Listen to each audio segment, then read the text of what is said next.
प्रादेशिक समाचार के साथ मैं मुग्धा तिवारी। पहले मुख्य समाचार। राष्ट्रपति रामनाथ कोविंद ने कहा, राष्ट्रीय शिक्षा नीति का उद्देश्य भारत को 21वीं शताब्दी में ज्ञान के क्षेत्र में विश्व गुरु बनाना है। प्रधानमंत्री नरेंद्र मोदी कल विश्व जल दिवस के अवसर पर कैच द रेन यानी वर्षा जल संचय अभियान की शुरुआत करेंगे। भारत ने 41 करोड़ से अधिक लोगों के लिए 70,000 आयुष्मान भारत आरोग्य केंद्र स्थापित करने का लक्ष्य निर्धारित समय से पहले ही प्राप्त कर लिया है। और कृषि मंत्री बादल पत्रलेख ने कहा है कि राज्य सरकार सकल घरेलू उत्पाद में किसानों की भागीदारी 12% से बढ़ाकर 20% तक करना चाहती है। कोविड-19 महामारी के खिलाफ देश एकजुट होकर लड़ रहा है। आप भी हमारे साथ सुरक्षा और बचाव के 3 आसान एहतियाती उपायों का संकल्प लें। मास्क पहने, 2 गज की दूरी है जरूरी, सुरक्षित दूरी बनाए रखें, हाथ और मुंह साफ रखें। अब समाचार विस्तार से। राष्ट्रपति रामनाथ कोविंद ने आज एनआईटी राउरकेला के 18वें दीक्षांत समारोह को संबोधित करते हुए कहा कि विश्वविद्यालयों को संस्था और समुदाय को सशक्त बनाने में सहयोग देना चाहिए। नई राष्ट्रीय शिक्षा नीति के कार्यान्वयन के बारे में राष्ट्रपति ने कहा कि इसका उद्देश्य 21वीं सदी में भारत को ज्ञान के क्षेत्र में विश्व गुरु बनाना है और एनआईटी राउरकेला जैसे संस्थानों को इस दिशा में प्रमुख भूमिका निभानी है। इस दौरान राष्ट्रपति ने राउरकेला इस्पात संयंत्र के इस्पात जनरल अस्पताल में सुपर स्पेशलिटी सुविधा का भी उद्घाटन किया। प्रधानमंत्री नरेंद्र मोदी विश्व जल दिवस के अवसर पर कल कैच द रेन यानी वर्षा जल संचय अभियान का वीडियो कॉन्फ्रेंस के माध्यम से शुभारंभ करेंगे। प्रधानमंत्री की उपस्थिति में जल शक्ति मंत्री और मध्य प्रदेश तथा उत्तर प्रदेश के मुख्यमंत्रियों के बीच केन बेतवा संपर्क परियोजना क्रियान्वित करने संबंधी समझौता ज्ञापन पर भी हस्ताक्षर किए जाएंगे। नदियों को जोड़ने की राष्ट्रीय योजना के तहत यह पहली परियोजना होगी। वर्षा जल संचय अभियान देश भर में ग्रामीण और शहरी क्षेत्रों में चलाया जाएगा और इसका नारा होगा, जहां भी गिरे और जब भी गिरे वर्षा का पानी इकट्ठा करें। यह अभियान कल शुरू होकर 30 नवंबर तक मानसून पूर्व और मानसून के दौरान चलाया जाएगा। जन सहयोग से गांव-गांव में यह आंदोलन चलाया जाएगा ताकि बारिश के पानी का उपयुक्त भंडारण सुनिश्चित हो और भूजल का स्तर बना रहे। इस कार्यक्रम के बाद जल और जल संरक्षण पर विचार के लिए चुनाव वाले राज्यों को छोड़कर बाकी के सभी जिलों की ग्राम पंचायतों में ग्राम सभा बुलाई जाएगी, जिसमें ग्राम सभाएं जल संरक्षण के लिए जल शपथ लेंगी। प्रधानमंत्री नरेंद्र मोदी ने आज पश्चिम बंगाल स्थित बांकुरा जिले के तिला बैद्या मैदान में एक चुनावी सभा को संबोधित किया। वहीं गृह मंत्री अमित शाह ने भी पूर्वी मेदिनीपुर जिले के इगरा में एक चुनावी सभा को संबोधित किया। पश्चिम बंगाल में विधानसभा चुनाव को लेकर सभी राजनीतिक दलों ने प्रचार अभियान जारी रखा है। बाघमुंडी विधानसभा में एनडीए की ओर से आजसू पार्टी को मिली टिकट में आजसू प्रत्याशी आशुतोष महतो अपना भाग्य आजमा रहे हैं। आशुतोष महतो के समर्थन में आजसू पार्टी के अध्यक्ष सुदेश महतो मानभूम इलाके में चुनावी सभाएं आयोजित कर रहे हैं। देश में अब तक 4 करोड़ 36 लाख से ज्यादा लोगों को कोरोना की वैक्सीन दी गई है। इनमें 77 लाख से ज्यादा स्वास्थ्य कर्मी शामिल हैं, जिन्हें पहली डोज लगाई गई है। वहीं 48 लाख से ज्यादा स्वास्थ्य कर्मियों को टीके की दूसरी डोज दी गई है। स्वास्थ्य के क्षेत्र में कार्य करने वाले अग्रणी कार्यकर्ताओं में 80 लाख से ज्यादा को पहली डोज और 25 लाख से ज्यादा को दूसरी डोज मिल चुकी है।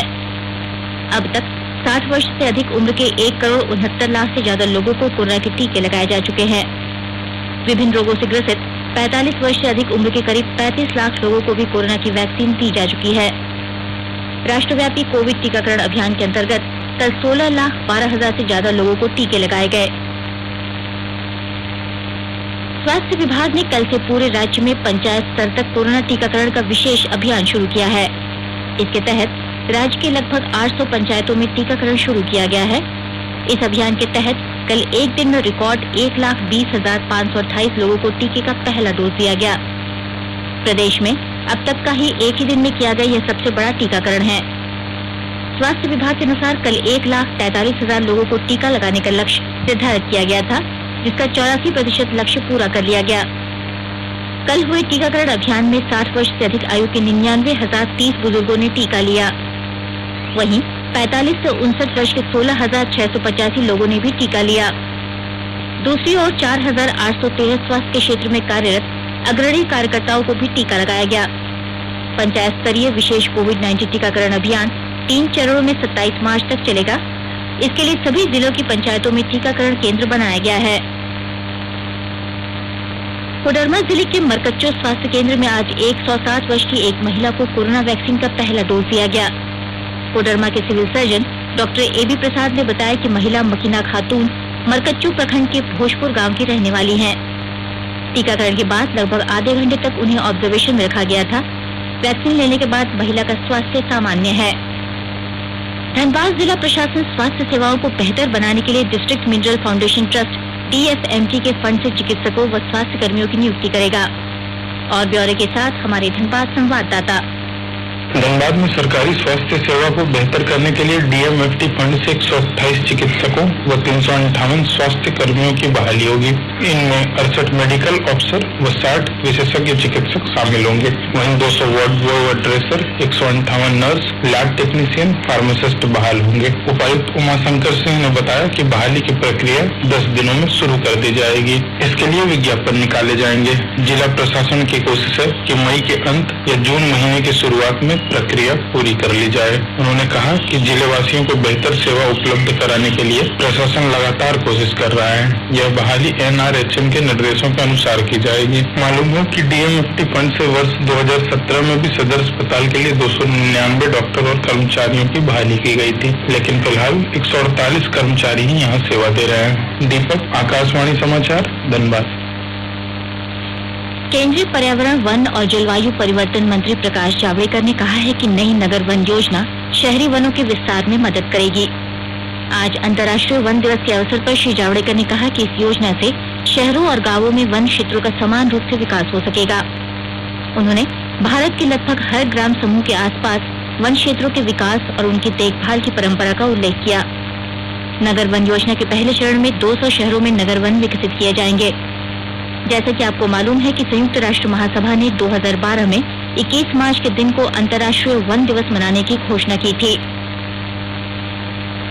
आकाशवाणी के ताजा तरीन समाचारों के लिए आप हमारी वेबसाइट newsonair.com पर लॉग ऑन कर सकते हैं। ताजा समाचार Twitter handle @AIR News Alerts और Facebook page all India radio news पर भी उपलब्ध है। आप प्रादेशिक समाचार एकांश के ट्विटर हैंडल @AIR News _ और फेसबुक पेज तथा YouTube channel AIR news Ranchi पर भी हमारे बुलेटिन सुन सकते हैं। प्रादेशिक समाचार आप आकाशवाणी रांची से सुन रहे हैं और अब पेश है कोरोना से बचाव के कुछ संदेश। कोविड-19 से बचाव और सुरक्षित रहने के 3 उपाय। मास्क लगाएं, 2 गज दूरी है जरूरी, सुरक्षित दूरी रखें, हाथ और मुंह साफ रखें।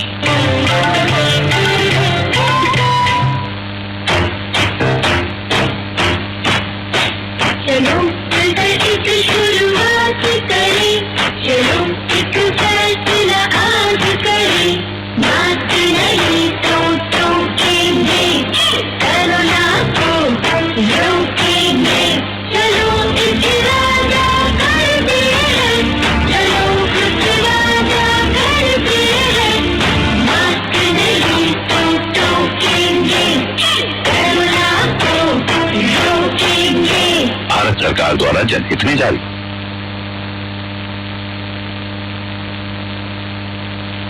प्रोडक्ट की क्वालिटी की चिंता से पाइए मुक्ति। खरीदिए ISI मार्क वाले प्रोडक्ट और BIS hallmark gold jewellery issued in public interest by bureau of Indian standard, government of India. प्रादेशिक समाचार में आपका एक बार फिर स्वागत है। भारत ने सार्वभौमिक प्राथमिक स्वास्थ्य सेवा के क्षेत्र में एक बड़ी उपलब्धि हासिल की है। देश में 31 मार्च तक 70,000 आयुष्मान भारत आरोग्य केंद्र शुरू करने का लक्ष्य समय से पहले ही पूरा कर लिया गया है। लगभग 41 करोड़ 35 लाख लोगों ने इन केंद्रों में प्राथमिक स्वास्थ्य देखभाल सेवाओं का लाभ उठाया है। इनमें 54% महिला लाभार्थी शामिल हैं। इन आयुष्मान भारत केंद्रों द्वारा 9,45,000 से ज्यादा लोगों को टेलीफोन पर स्वास्थ्य परामर्श दिया गया। शहरी और ग्रामीण इलाकों में कुल 1.5 लाख स्वास्थ्य उप केंद्रों और प्राथमिक चिकित्सा केंद्रों को वर्ष 2022 तक आयुष्मान भारत स्वास्थ्य और आरोग्य केंद्रों में परिवर्तित करने का लक्ष्य है। इन केंद्रों के माध्यम से मातृत्व और शिशु स्वास्थ्य देखभाल सेवाओं के साथ ही विभिन्न प्रकार के रोगियों के लिए चिकित्सा और देखभाल सुविधाएं प्रदान की जाएंगी। यहाँ आपातकालीन परिस्थितियों में प्राथमिक चिकित्सा भी मुहैया कराई जाएंगी। साहिबगंज में विश्व वानिकी दिवस और नमामि गंगे कार्यक्रम के तहत साहिबगंज कॉलेज के नंदन भवन में कार्यक्रम का आयोजन किया गया। इस दौरान उपायुक्त रामनिवास यादव ने कहा कि पूरे विश्व में नदी के किनारे ही सभ्यताओं का विकास हुआ है। भारतवर्ष में भी गंगा नदी के किनारे सभ्यता का विकास हुआ है।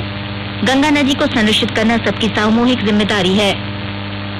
रिवर सिस्टम, अगर आप हिस्ट्री में जाएं और थोड़ा इतिहास देखें, जियोलॉजी को देखें, तो हड़प्पा, मोहनजोदड़ो, मेसोपोटामिया, जो सभ्यताएं थी पुरानी, कहीं न कहीं नदी तंत्र के बीच में ही। आपका मेसोपोटामिया 2 रिवर के बीच का एरिया है। मेसोपोटामिया का वर्ड का मतलब ही होता है 2 नदियों के बीच का क्षेत्र।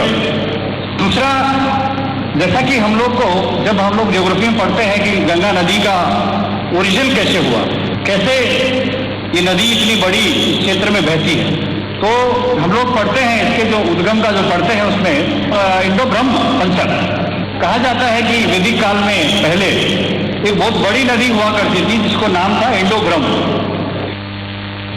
उप विकास आयुक्त प्रभात कुमार बल्दियार ने सामाजिक वानिकी के रूप में साहिबगंज जिले में पौधारोपण को लेकर चलाए जा रहे कार्यक्रमों की जानकारी दी। वहीं जिला वन प्रमंडल पदाधिकारी मनीष तिवारी ने जिले में वनों की स्थिति पर विस्तार पूर्वक चर्चा की। चाईबासा में सरकार के नए कार्यक्रमों के प्रति किसानों को जागरूक करने के उद्देश्य से आज कृषि मेला सह प्रदर्शनी का आयोजन किया गया। मौके पर कृषि पशुपालन एवं सहकारिता मंत्री बादल पत्रलेख ने मेले का उद्घाटन करते हुए कहा कि राज्य में किसानों की भागीदारी सकल घरेलू उत्पाद में 12% है, जिसे सरकार विभिन्न योजनाओं का लाभ देते हुए 20% तक लाना चाहती है।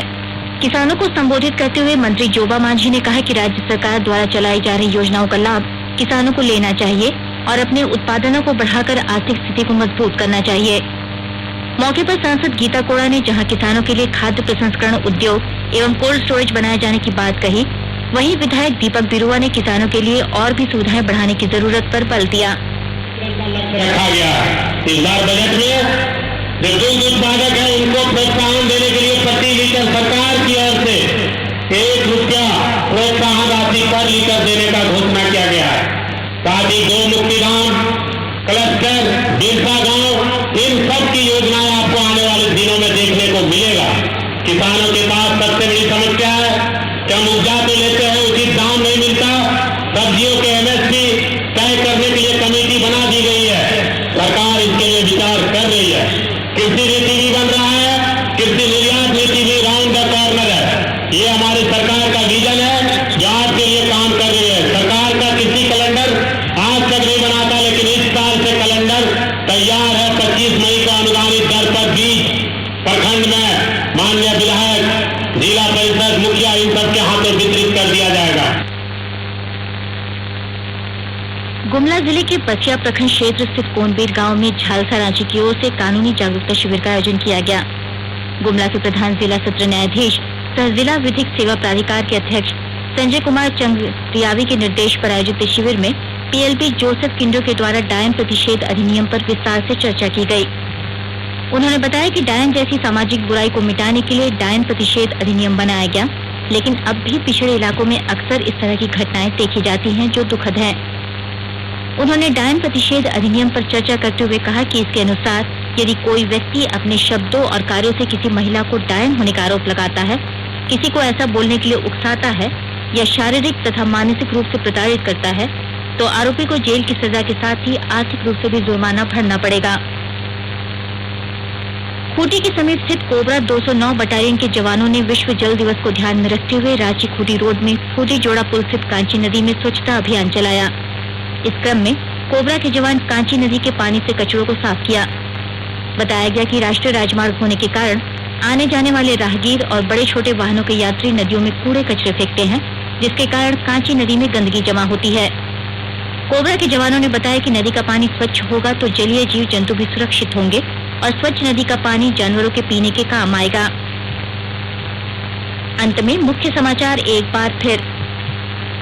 राष्ट्रपति रामनाथ कोविंद ने कहा, राष्ट्रीय शिक्षा नीति का उद्देश्य भारत को 21वीं शताब्दी में ज्ञान के क्षेत्र में विश्व गुरु बनाना है। प्रधानमंत्री नरेंद्र मोदी कल विश्व जल दिवस के अवसर पर कैच द रेन यानी वर्षा जल संचय अभियान की शुरुआत करेंगे।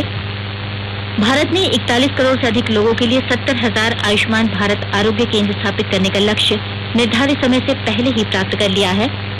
और कृषि मंत्री बादल पत्रलेख ने कहा है कि राज्य सरकार सकल घरेलू उत्पाद में किसानों की भागीदारी 12% से बढ़ाकर 20% तक करना चाहती है। इसके साथ ही आकाशवाणी रांची से प्रादेशिक समाचार का ये बुलेटिन समाप्त हुआ। नमस्कार। सुरक्षित रहिए और सुनते रहिए आकाशवाणी।